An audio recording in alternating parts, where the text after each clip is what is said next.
الشیطان الرجیم بسم اللہ الرحمن الرحیم لا حول ولا قوة الا باللہ العلی العظیم حسبنا اللہ نعم الوکیل نعم المولا ونعم النصیر وبه نستعین وهو خیر معین والعاقبۃ للمتقین والجنة للموحدین والنار للعاصین الصلاة والسلام على أكرم الأنبياء والمرسلين الذي أرسله بالهدى ودين الحق ليظهره على الدين كله سيدنا ونبينا وشفيع ذنوبنا وطبيب نفوسنا ومولانا ومولى الثقلين جد الحسن والحسين أبي القاسم محمد اللهم صل على محمد وآل محمد وعجل فرجهم وعلى آله الطيبين الطاهرين المعصومين المظلومين واللعنة الدائمة على أعدائهم ومنكر فضائلهم وغاصب حقوقهم من الأزل إلى قيام يوم الدين وإمام الزمان بسم اللہ الرحمن الرحیم اللہم کل ولیک حجت ابن حسن صلواتک علیہ وعلی آبائہ فی ہذہ الساعة وفی کل ساعة ولیہ وحافظہ وقائدہ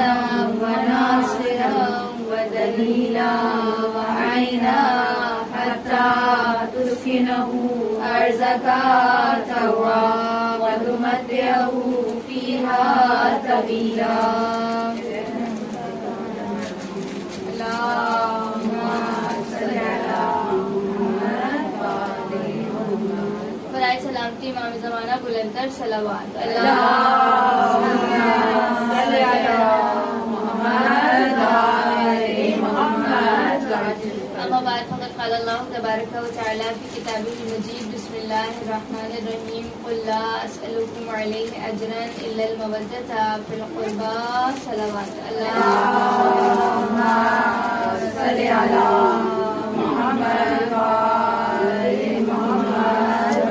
تمام تر حمد و ثنا خدائے بزرگ و برکت کے لیے کہ جو عالمین کا پالنے والا ہے، جو رحمان ہے، رحیم ہے، علی کل شیء قدیر ہے. اور بعد از حمد خدا ہمارا لامحدود درود و سلام محمد اور آل محمد کے لیے کہ جو وجہ تخلیق کائنات ہے، کوئی کامیابی حاصل نہیں کر سکتا جب تک وہ منسلک نہ ہو ولایت جناب امیر سے. اور حدیث میں بھی ہے کہ رسول اللہ نے ارشاد فرمایا تھا یا علی،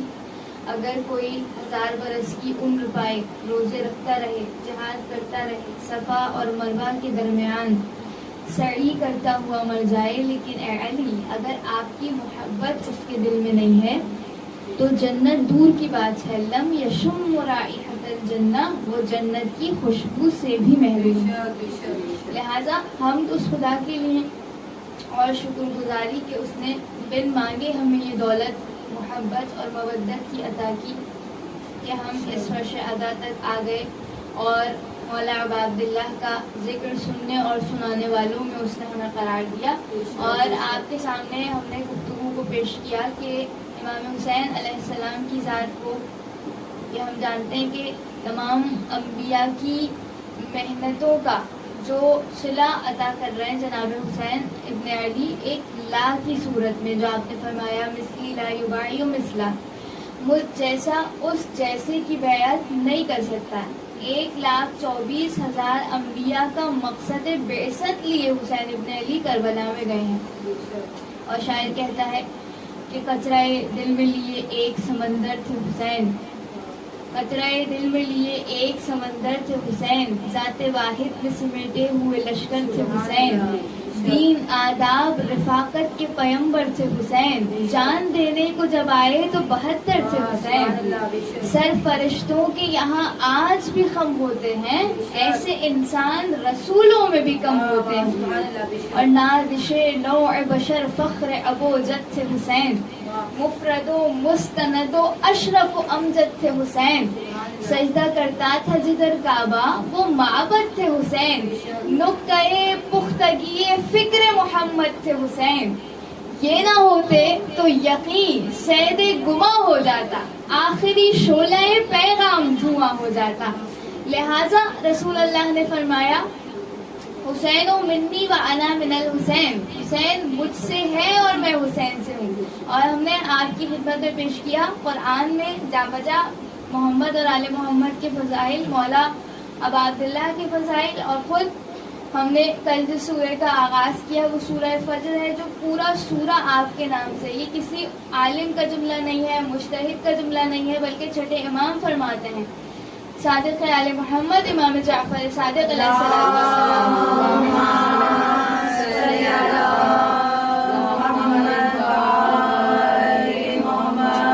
امام حسین علیہ السلام کے لیے اور سورہ فجر کے لیے آپ نے فرمایا کہ یہ وہ سورہ جس سورہ کو سورہ فجر کے ساتھ سورہ حسین ابن علی بھی کہا جاتا ہے، اور اس کی ریزن وہی فجر، اور پھر جو آخری آیات ہم دیکھتے ہیں کہ جس میں ایک نفس مطمئنہ کا تذکرہ کیا، اور وہ نفس مطمئنہ کوئی اور نہیں ذات ہے ابا عبداللہ الحسین ہے۔ اور آپ دیکھیے کہ خود سورہ فجر میں جہاں سے آغاز خدا کرتا ہے فجر کی قسم، جس کے ذریعے سے خدا سمجھانا چاہتا ہے کہ یہی جس طرح اس اندھیری اور ظلمت والی رات میں جب فجر کا نور، وقت کا نور، اس وقت کا نور اسے شگافتہ کرتا ہے تو یہ فجر ہے، اسی طرح امام حسین علیہ السلام نے بنی امیہ کی ظلمتوں کے پردوں کو چاک کیا اور ساری کائنات کو ظلمتوں سے نکال کر نجات اور نور کی جانب لے آئے۔ اور باطن میں جو تذکرہ کیا گیا چھٹے امام ہی سے روایت کے ظاہر میں خدا فجر کے وقت کی قسم کھاتا ہے، لیکن اس کے باطن میں کوئی اور نہیں، ہمارے آخری حجت مہدی قائم آل محمد امام زمانہ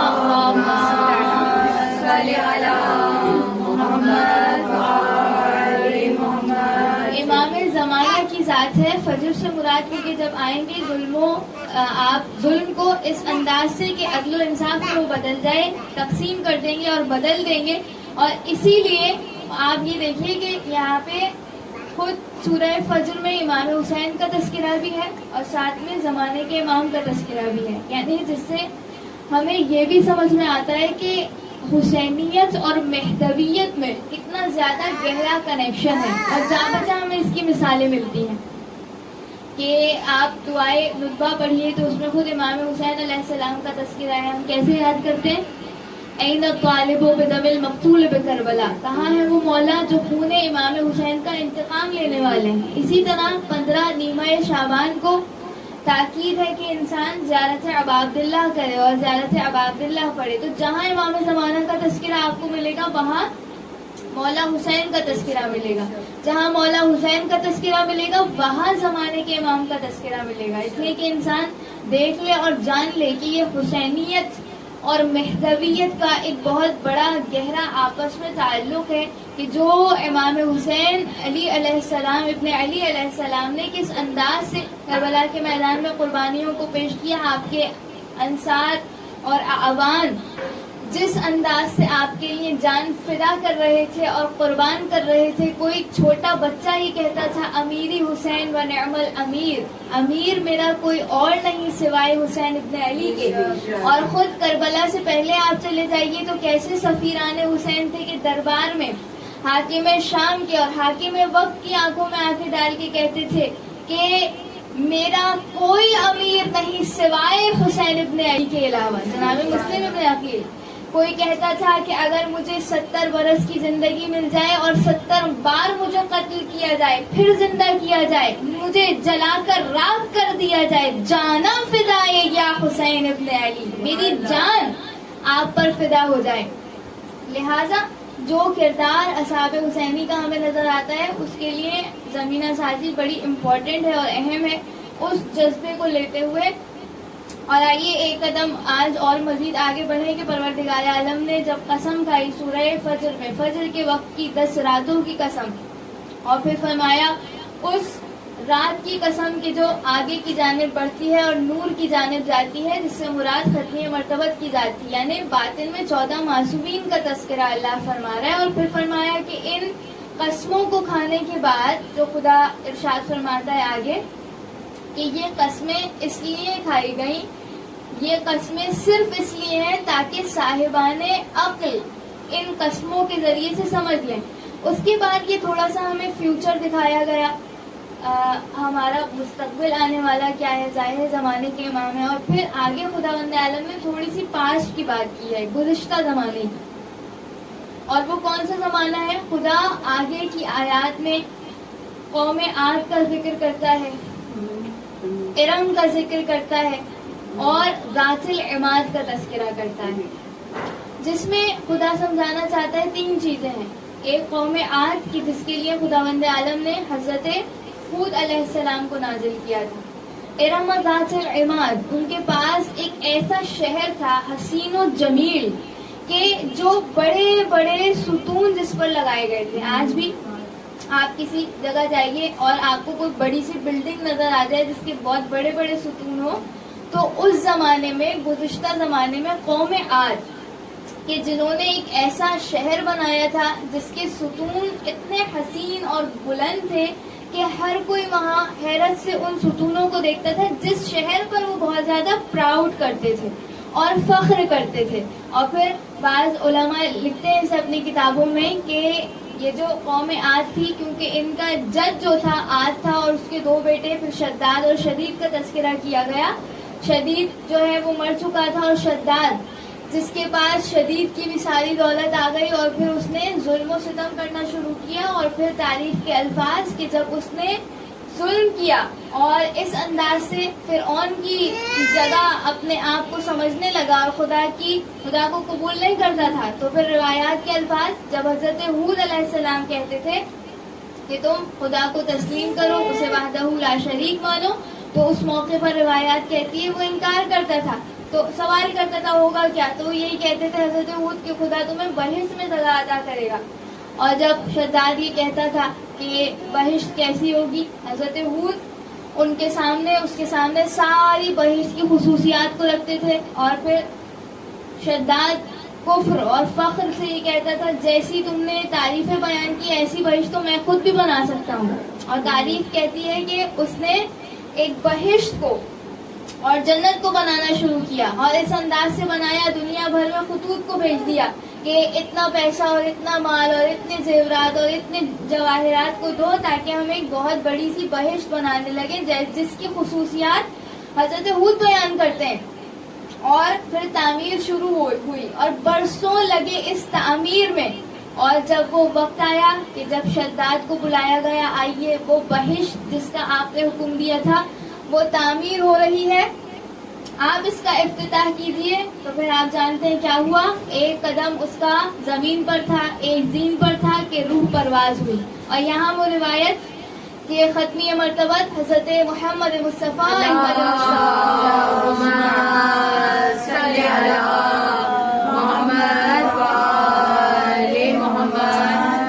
رسول اللہ صلی اللہ علیہ وآلہ وسلم نے جب ایک دفعہ جناب اسرائیل سے پوچھا تھا کہ اے اسرائیل، کبھی تمہیں ایسا ہوا اتنے لوگوں کی روح کو قبض کرتے ہو، کبھی دل میں رحم آیا؟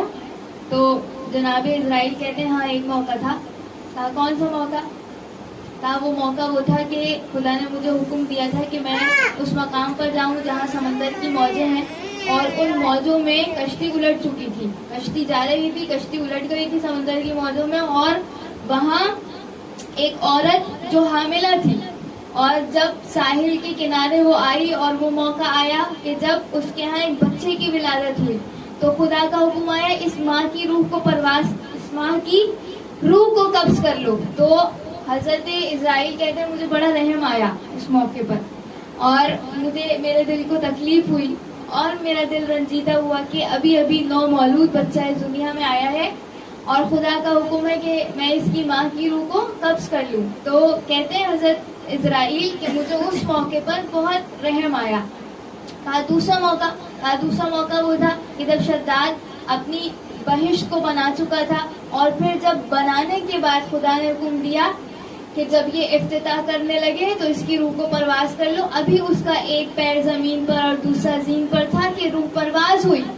اسی لمحے روایت کہتی ہے ختمی مرتبت پر جبرائیل امین نازل ہوئے اور کہا کہ اے ختمی مرتبت محمد، اے جبرائیل امین، محمد مصطفیٰ کو ہمارا سلام دو اور ان سے کہو کہ وہ بچہ جسے ہم نے ساحل کے کنارے جنم دیا، بغیر ماں کے پروان چڑھایا اور اس کی دیکھ بھال کی، آخر میں وہ بادشاہ بنا، بادشاہ کے بعد اتنا ظلم و جور کیا کہ وہ شداد بنا اور پھر ہم نے اس کی روح کو قبض کیا، یعنی یہ وہی شداد، یعنی خدا سمجھانا چاہتا ہے کہ ایک انسان دنیا میں آئے تو اگر اپنی اصل کو دیکھے کہ وہ کون تھا، کہاں سے آیا تھا اور خدا نے کیسے اسے پروان چڑھایا، کس کس انداز سے ماں باپ کے دلوں میں رحم اور مودت کے جذبے کو بیدار کیا، تو انسان کبھی غرور اور تکبر کی جانب نہ جائے۔ اور خدا فرماتا ہے کہ ہم ظلم کرنے والوں کو ڈھیل تو دیتے ہیں مگر انہیں چھوڑتے نہیں۔ یہی وہ جملہ تھا جو جناب زینب کبریٰ نے دربار شام میں پیش کیا تھا، اے یزید اللہ نے تجھے ڈھیل دے رکھی ہے، لیکن یاد رکھ ظلم اور جبر کرنے والوں کا انجام بہت ہی ایسا عذاب خدا نازل کرتا ہے کہ جو رسوا کرنے والا عذاب ہو۔ لہذا پروردگار عالم ان قوموں کے ذریعے سے مجھے اور آپ کو تنبیہ کرنا چاہتا ہے اور بیدار کرنا چاہتا ہے کہ انسان اگر اپنی اصل کو یاد رکھے، جیسے کہ روایات میں بیان کیا، جب حضرت رسول اللہ بھی جب جناب جبرائیل سے پوچھتے تھے اور فرماتے تھے کہ اے جبرائیل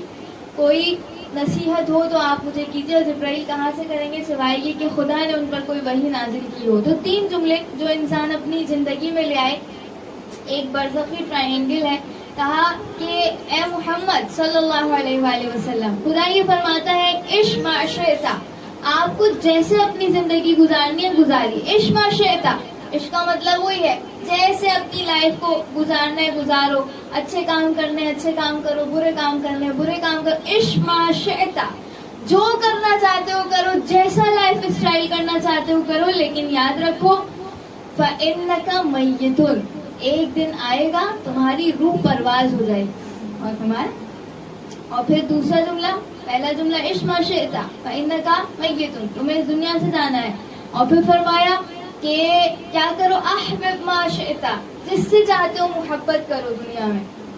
انسان کی محبتیں مختلف ہیں، ماں باپ سے محبت ہے، بہن بھائی سے محبت ہے، دوستوں سے محبت ہے، ڈفرینٹ محبتیں ہیں۔ احبب ما شئتا، جان لو جس کسی سے محبت کرو گے اتنا یاد رکھو فَإِنَّكَ مُفَارِقٌ، ایک دن آئے گا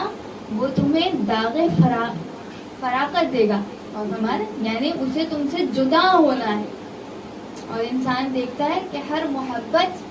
ختم ہونے والی ہے، مگر یہ کہ انسان اللہ سے محبت کرے یا ان سے کہ جن کی محبت کی تاکید خداوند عالم نے کی ہے۔ قُلْ لَا أَسْأَلُكُمْ عَلَيْهِ أَجْرًا إِلَّا الْمَوَدَّةَ فِي الْقُرْبَى، اور یہ محبت باقی رہ جانے والی ہے، دنیا کی ساری محبتیں ختم ہونے والی ہیں، یہ محبت باقی رہ جانے والی ہے۔ اور پھر فرمایا آخری جملہ وَعْمَلْ مَا شِئْتَ، جو کرنا چاہتے ہو کرو، لیکن یاد رکھو جو تم نے انجام دیا ہے آخر میں تمہیں اس عمل سے ملاقات کرنی ہے، یہ عمل تمہارے سامنے مجسم ہوگا۔ اور خدا انشاءاللہ ان قوموں کے ذریعے سے ہمیں بیدار کرنے کی اور ہمارے اندر انقلاب کو پیدا کرنے کی کوشش فرمائے، اور ہماری زندگی کو بہترین حسینی اور مہدوی راستے پر چلنے کی ہمیں توفیق نصیب فرمائے، اس لیے کہ یہ ایام ہی وہ ایام ہیں جو میں نے آپ کی خدمت میں کل بھی پیش کیا کہ عشرۂ بندگی ہے، عشرۂ عبادت ہے، عشرۂ ذکر ہے، عشرۂ الہی ہے، عشرۂ عشق ابا عبداللہ ہے، اور اسی میں انسان عشق کے مراحل کو طے کرتا ہے تو پھر سمجھتا ہے کہ کس انداز سے جو حسینی ٹریک ہے اور وہ کیا ہے، اور جو دوسرا یزیدی ٹریک ہے وہ انسان کو کس جگہ لے جاتا ہے۔ اور آئیے کیونکہ آج 4 محرم کی تاریخ ہے، ہم مسلسل کربلا والوں کا ذکر کرتے ہیں، ان پر آنسوؤں کو بہاتے ہیں تاکہ انسان اپنی ابدی زندگی میں انہیں ذخیرہ کر سکے، اس لیے کہ اس گریے کا مقام معمولی نہیں ہے۔ حدیث میں ہے کہ جو ابا عبداللہ کے غم میں روئے رلائے، حتیٰ مچھر کے اور مکھی کے پر کے برابر انسان کی آنکھ سے آنسو بہے تو خداوند عالم اسے ضائع نہیں کرتا۔ یہ جگہ پاتے ہیں رومال جناب فاطمہ زہرا سلام اللہ علیہا، اور قیامت کے دن اس سے انمول کوئی چیز نہیں ہے۔ آج 4 محرم کے جس دن ہم جناب اون محمد پر گریہ کرتے ہیں، وہ اون محمد کہ جن پر ان کی ماں نے گریہ نہیں کیا۔ جب شب عاشور آئی تھی تو ہر ماں اپنے بچے سے کہتی تھی کل کا دن آئے گا تو سب سے پہلے اپنے آپ کو آقا ابا عبداللہ پر قربان کرنا۔ یہی درس تھا جو جناب زینب شب عاشور اپنے بچوں کو دیتی تھی اور کہتی تھی اے اون محمد کل سب سے پہلے جا کر اپنے ماموں پر اپنے آپ کو فدا کرنا، اور یاد رکھو اے اون محمد تم حیدر کرار کے نواسے ہو، اور یہ بھی یاد رکھو اون محمد اگر لڑتے لڑتے دریا کے کنارے پہنچ جاؤ اون محمد ماموں سے اور ماموں کے بچوں سے وفا کو نبھانا، پانی کا ایک قطرہ تمہارے حلق میں نہ جائے۔ یہ جملہ کہتی جاتی تھی